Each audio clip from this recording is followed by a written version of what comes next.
Hello, brothers and sisters. Welcome back to the Chronological Read Through the Bible. Today we're picking back up in Genesis chapter 45, verse 16. We left off at verse 15 yesterday, and this will read through Genesis chapter 47 through verse 27. But I do want to back up just a bit. When Joseph reveals to his brothers who he is, he cries out. And it says that the Egyptians that were there, his servants, they had been sent out of the room. They heard this cry, and it said it was even heard of in Pharaoh's palace.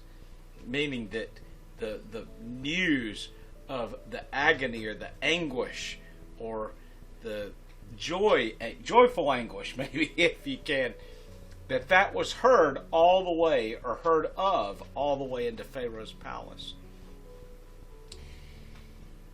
As Joseph reveals himself to his brothers, he says to them, that this was all the purpose of God. And we must keep that in mind. This is all the purpose of God. All things work together for the good of those who love the Lord. So if you love the Lord, even through your worst circumstances, God can bring about that which is excellent and praiseworthy, and that ultimately fulfills God's purpose. We may not feel like it at the moment, but it will come about. We must trust in that. That is a promise of God. And the reason why some people don't experience it is because they do not believe in that promise. They do not trust in God for it. So, I just wanted to highlight this verse too. This is 45 verse 8. I know going back to yesterday, but he says, "Now therefore, it was not you who sent me here, but God. And he has made me a father to Pharaoh, and Lord of all his household, and ruler over all the land of Egypt." And I want to point to the part of a father to Pharaoh. It's quite likely that Pharaoh was a much younger person, and that's even a part of why he looked to Joseph, who had all this wisdom, and who he could clearly tell, having renamed him Zaphanath-Paneah, meaning God speaks. Not that Joseph was God, but that God was speaking through Joseph, and that God had spoken through the dream which Pharaoh had had. So he had seen in his heart, Pharaoh had, that Joseph was the one to lead them. And I think Pharaoh did look to Joseph as a father figure. Probably his father was dead, and that's how he became Pharaoh. But let's forward to now. They are sending all of these wagons and animals and food, which was sent by Pharaoh, saying, send them to bring your family here. And again, this is showing the generosity of Pharaoh, and showing that Pharaoh recognizes automatically that by Joseph's family being here, and his father primarily being here, that will make Joseph happy. And he wants to keep Joseph happy. So as he sends all of this, he sends all of these wagons. It says, to his father he sent, this is verse 23, as follows: 10 donkeys loaded with the best things of Egypt, and 10 female donkeys loaded with grain and bread and substance for his father on the journey. So he sent his brothers away, and as they departed, he said to them, do not quarrel on the journey. He doesn't want his brothers fighting as they make this journey. And they went up, and that had to be kind of a mixed emotion, like, how do we tell our father, oh, Joseph is alive in Egypt, and he's the ruler of the land? How did he get into Egypt? I mean, does he have a lot of scars from that wild animal that tore up his clothes? And What about all the blood? How's he alive down there? I don't know what the brothers revealed to their father, but we know that their father is joyful.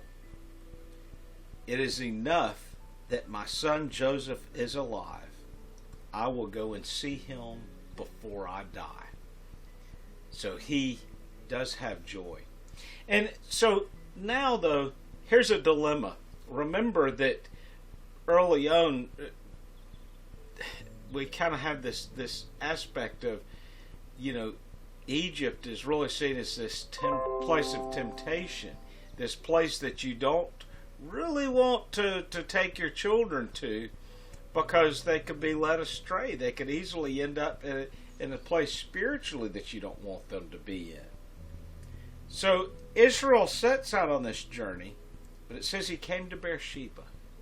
And at Beersheba, he offered sacrifices to the God of his father, it points out. So sort of almost seeming like he doesn't really have that strong of a relationship that he really needs to.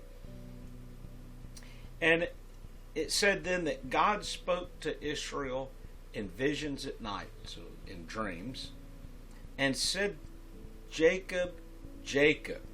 And he said, here am I. And the Lord then tells him not to fear going to Egypt. The Lord sanctions this journey because he sought the Lord. He gave the sacrifices to the Lord. He went to the altar before going on the journey. And so make sure before you go on your journey or make your decisions, whether it's even a job that you're looking to get, before you make that step, make sure you've consulted the Lord. Make sure you've laid it on the altar. And the Lord now tells him not to fear. Now, if you remember back in Genesis chapter 15, God had revealed to Moses that his descendants would end up in Egypt for 400 years.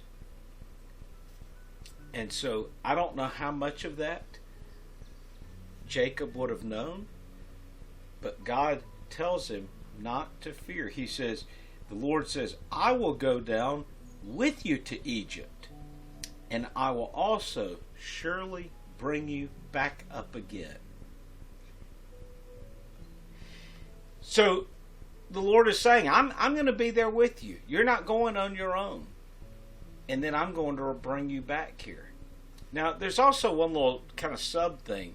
The Egyptians at this time had a very strict policy of no intermarriage. And by the Hebrews leaving the land of Canaan, where they were already starting to wander and intermarry with the Canaanites, when they leave that land and go to Egypt, they're now under strict Egyptian law that they cannot intermarry. And this wasn't just imposed on them, this was any foreigners coming into the land. So now it's going to force them to be one people, and they will return now to the land of Israel, the land being given to them by God, as one people, stronger people. So that 400 years is almost a sense of a purification and solidifying and allowing the families to grow. And then notice this other part out of chapter 46, verse 4. This is towards the end of that. God tells Jacob that Joseph will close your eyes. And this is really in reference to that he will die there. But it's to comfort him by saying, you will die in the presence of your son, Joseph. He'll be the one to close your eyes. That should bring a great deal of comfort because, one, it tells the father not to worry, that your son will be here. You don't have to worry for his life anymore. God touches Pharaoh's heart to the point that he's giving them the choice land, the best land. The land of Goshen is where all of the topsoil that the Nile River has picked up along its journey through Africa has now been deposited at the land of Goshen as it goes out into the Mediterranean Sea. So this is the best land. And Pharaoh not only allows these shepherds, which were despised by the Egyptians, to live in the choice land, but Pharaoh even sends his own livestock to be taken care of by the Hebrews who are there. This is such an amazing picture of how the Lord has preserved his people. And Joseph, again, is this picture of Christ, a picture of the Messiah. He is rejected by his brothers. He is sold off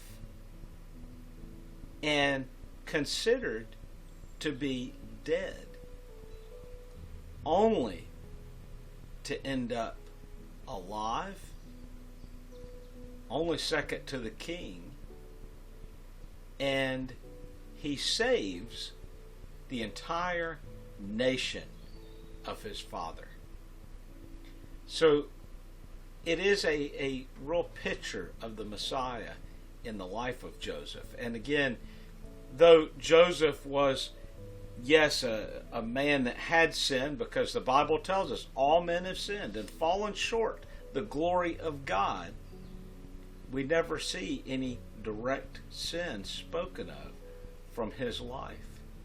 So he seems to be someone who truly trusts the Lord each step of the way. Well, brothers and sisters, I thank you for tuning in. Again, be sure and share this with others. I do read the comments that you have left. I just do not post the comments, as I don't want them necessarily to be a distraction. But for those who have left comments for the videos, I really appreciate them. They are encouraging. Your thumbs up are encouraging, but especially sharing this with other people on your Facebook page. And I've had a few people recently, comment on the videos that they've been watching, whether it's personal comments or just sending me a message. And if you're looking at the viewer counts, I will tell you those counts of how many people watch the video is not accurate, because I've been in large groups of people where they have all commented to me at some point or another about different videos which I have posted, and I've almost had more than half the numbers who had watched the video make comments to me. So, and I know more people than that are watching. So don't let those discourage you. They're not discouraging me, but your comments are encouraging. So I do appreciate them, even though I'm not posting them for all to see. Brothers and sisters, again, I hope that you have a blessed day, and till tomorrow, God bless.